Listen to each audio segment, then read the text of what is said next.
سهل جدا ان انت تدي وصله لعربيه تانية، وسهل جدا برضو ان انت تحرق كمبيوتر بتاع العربيه دي او كمبيوتر العربيه دي. في الفيديو ده هنقولك ازاي تدي وصله للبطاريه مظبوطه بطريقه صح من غير ما تعمل مشاكل ولا للعربيه دي ولا للعربيه دي. اول حاجه تعملها ان العربيتين ترفع الهاند بريك وتجيبهم على البي، وبعد كده تبدا بتوصيل البوزيتيف اللي هو الاحمر. اهم حاجه الاتنين يكونوا في ايدي، ما اكونش سايب ده على الارض او ده على الارض.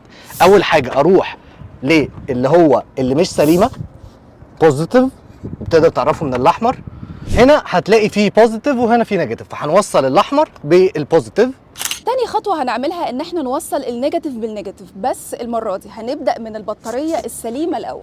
وتاني حاجة هنوصلها، بس مش هنوصلها بنيجاتيف البطارية البايظة دلوقتي، لا هنوصله الأول بأي معدن في العربية يكون معزول.